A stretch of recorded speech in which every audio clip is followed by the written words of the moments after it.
Hello everyone, welcome to Star IQ. आप सभी प्यारे बच्चों को राधे राधे। आज है 5 जुलाई और 5 जुलाई 2021 के हरियाणा करंट अफेयर इस वीडियो में हम लोग पढ़ने वाले हैं। प्यारे बच्चों, अगर आप मुझसे अनअकैडमी पे पढ़ना चाहते हैं तो डिस्क्रिप्शन बॉक्स में दिए गए मेरे प्रोफाइल लिंक पे क्लिक कीजिएगा, मुझे अनअकैडमी पे फॉलो कीजिएगा और मेरी सभी क्लासेस को फ्री में देखना चाहते हैं तो स्टार आईक्यू अनलॉक कोड को यूज कर सकते हैं और 10% का डिस्काउंट पाने के लिए भी आप लोग जो है स्टार आईक्यू अनलॉक कोड का इस्तेमाल करना बिल्कुल ना भूलें। कल आपसे सवाल किया था मैंने, उसका सही जवाब क्या होगा? हाल ही में किसे हरियाणा सीड सर्टिफिकेशन एजेंसी के एमडी का अतिरिक्त कार्यभार दिया गया है? तो इनका जो सही आंसर था वो था संजीव वर्मा, यानी कि बी ऑप्शन बिल्कुल ठीक था। आज का पहला क्वेश्चन, हरियाणा सरकार ने अनुसूचित जाति के लिए चलाई गई कानूनी सहायता योजना के तहत दी जाने वाली राशि को कितना करने का फैसला किया है? देखिएगा, जो हरियाणा के अंदर शेड्यूल कास्ट है या गरीब परिवार है, उनको हरियाणा सरकार की तरफ से कानूनी सहायता दी जाती है।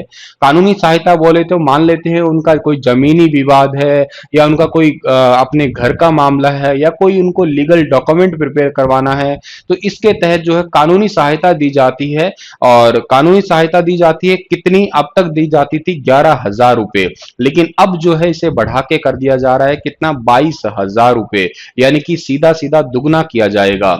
इस योजना में ये बढ़ोतरी का प्रस्ताव जो है इस बार के बजट सेशन में आया था। अगर आप लोग मुझे डेली या रेगुलर फॉलो करते हैं तो मैंने बजट वाले सेशन के दौरान ये चीजें आपको बताई थी, लेकिन अब जो है लागू करने का फैसला आया है, तो आज फिर से आपको याद दिला रहा हूं या यूं कहिएगा पढ़ा रहा हूं। हरियाणा के किस जिले की इप्सिता दुनिया की सबसे छोटी होस्ट बनी है? तो हरियाणा के पंचकुला डिस्ट्रिक्ट की रहने वाली है इप्सिता और ये दुनिया की सबसे छोटी होस्ट बनी है, यानी कि बी ऑप्शन जो है इस क्वेश्चन का आंसर बिल्कुल ठीक रहेगा। एक्चुअली एक टैलेंट शो है जिसका नाम है सुपर शो सुपर क्लास, ये एंटरप्रेन्योर शो कह सकते हो आप लोग। इसकी लॉन्चिंग सेक्टर 22 चंडीगढ़ के अंदर की गई थी। ये कोई छोटे बच्चों का टैलेंट शो जो है नहीं है, इसमें बड़े बड़े बिजनेसमैन और ब्यूरोक्रेट जो है वो शामिल होते हैं, लेकिन इनके आगे जो है इप्सिता ने एक होस्टिंग करने का काम किया और इनको होस्टिंग करने का मौका दिया है एक एनआरआई एंटरप्रेन्योर जिनका नाम है गुरप्रीत सिंह कंग। ये गुरप्रीत सिंह कंग जो है एक एनआरआई एंटरप्रेन्योर है और इन्होंने खुद ने 2 किताबें लिखी है, ठीक है। 2 किताबें इनकी जो है ऑलरेडी पब्लिश हो चुकी है। गुरप्रीत सिंह कंग ने बताया कि ये शो उन बिजनेसमैन और एंटरप्रेन्योर के लिए जो देश की अर्थव्यवस्था में एक बड़ा योगदान देते हैं, और उसका जो होस्टिंग का काम जो है इस छोटी सी बच्ची इप्सिता ने किया है। इस बात को भी आप याद रखिएगा। और इनकी 2 किताबें हैं, एक लिबरेशन है, एक दो मना दा युद्ध जो है, एक किताबें ऑलरेडी जो है लॉन्च हो चुकी है। तो अंडर 10 ईयर के अंदर इप्सिता जो है ये दुनिया की सबसे कम उम्र की होस्ट बनी है। इस बात को भी आप लोग याद रखिएगा। अगला सवाल हमारा होगा कि हरियाणा के किस जिले की एकता टोक्यो पैरा ओलंपिक में जाने वाली हरियाणा की एकमात्र महिला पैरा एथलीट बनी है? एथलीट कैटेगरी में पहली महिला जा रही है और ये रहने वाली है कहाँ की? हिसार डिस्ट्रिक्ट की, यानी कि ए ऑप्शन जो है इसका हमारा वो बिल्कुल ठीक रहेगा। हिसार की एकता भयान और पैरा एथलीट टोक्यो के लिए टिकट पक्का हो गया है इनका, ठीक है। तो ये पॉइंट आप लोगों को याद रख लेना है यहां से। और F51 में भाग लेने वाली है ये गेम में, ठीक है। 24 अगस्त से 5 सितंबर के बीच जो है ये टोक्यो के अंदर ये वाला इवेंट, या सारे इवेंट ही होने वाले हैं। 23 को तो खैर ओपनिंग सेरेमनी के टाइप पे बात आती है, ठीक है। तो आपको बस इतनी बातें याद रखनी है। हरियाणा रोजगार विभाग में जो है सहायक रोजगार अधिकारी के पद पे जो है एकता अभी काम कर रही है। इनकी बहुत सारी उपलब्धियां हैं, जैसे फाजा इंटरनेशनल ओपन चैंपियनशिप में दुबई में पैरा एथलीट चैंपियनशिप में चौथी रैंक हासिल की थी। चंडीगढ़ में आयोजित पैरा एथलीट खेलों में 400 ग्राम क्लब थ्रो खेल जो हुआ था उसके अंदर इन्होंने जीत हासिल की थी। जर्मनी चैंपियनशिप में भी इन्होंने रजत पदक जीता था। वर्ल्ड पैरा एथलीट चैंपियनशिप में जो है पहली रैंक हासिल की थी। लंदन में जो world para championship discus throw हुआ था उसमें भी अच्छा प्रदर्शन किया था। 2018 में जो है इंडोनेशिया के जकार्ता में क्लब थ्रो में भी गोल्ड जीता था इन्होंने। एशियन गेम्स में भी गोल्ड जीता था। उपराष्ट्रपति वेंकैया नायडू ने जो है इनको रोल मॉडल के रूप में जो है उस टाइम पे खिताब भी दिया था। तो इतनी सारी बातें आप लोगों को याद रखनी है इस पर्टिकुलर क्वेश्चन से। अगला सवाल हमारा होगा, चरखी दादरी के किस गांव की पहाड़ियों में मनरेगा मनरेगा के तहत खूबसूरत झील बनाने का फैसला किया गया है। चरखी दादरी का गांव है जिसका नाम है कादमा, और कादमा गांव के अंदर जो है ना, तीन तरफ से घिरी हुई पहाड़ी है ये, ठीक है, और इस जमीन को जलाशय में परिवर्तित किया जा रहा है, और एक खूबसूरत अंदाज के तरीके से ही कादमा की पहाड़ियों में एक नई पहल होगी मनरेगा के तहत। इस बात को आप लोगों को याद रखना है। मनरेगा योजना आप लोगों को पता ही है कि एक ऐसी योजना है जिसके तहत जो है वो गरीबों को काम दिया जाता है, तो इस पॉइंट को आप लोग याद रखिएगा। और चरखी दादरी जो है इसके अंदर इस कादमा के अंदर ये झील जो है तकरीबन तकरीबन 10 लाख रुपए में तैयार की जाएगी। फिर यहाँ पे कुछ पौधे लगाए जाएंगे जिससे हरियाणा का वन क्षेत्र भी बढ़ेगा। और एक बात और याद रखिएगा आप लोग कि चरखी दादरी को पहले दादुर नामक मेंढक, दादुर जो है एक्चुअली संस्कृत में मेंढक को कहा जाता है, और इसी वजह से ही जो है ना यहाँ पे इसका नाम चरखी दादरी पड़ा है।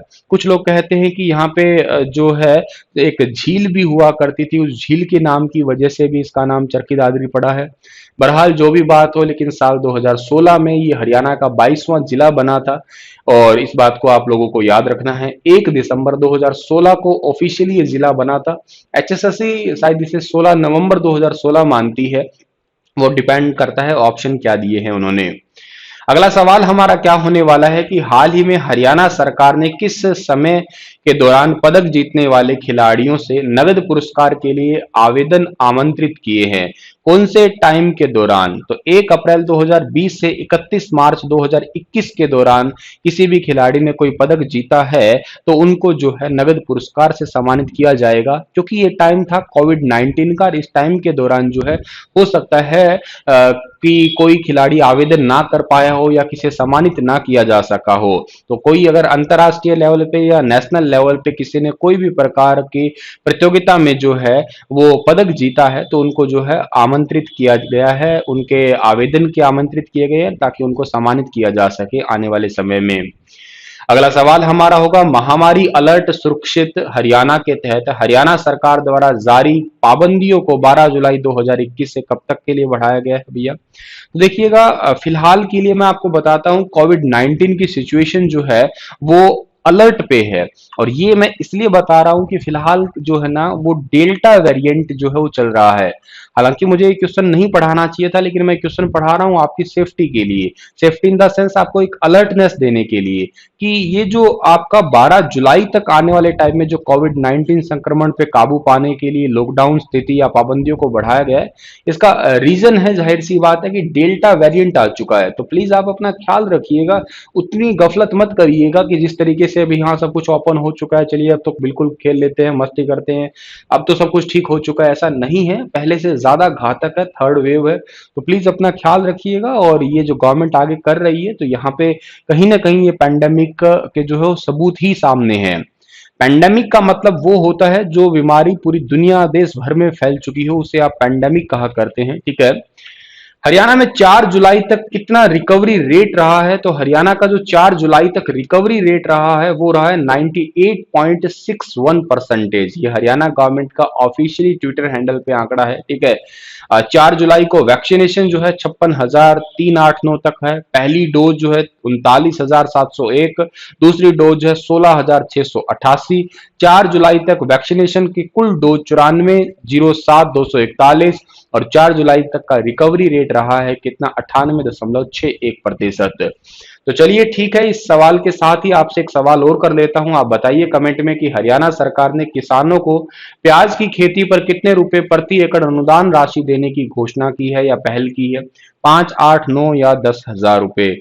विस्तार से बताना इसके बारे में। Thank you so much. हंसते मुस्कुराते जरूर रहना।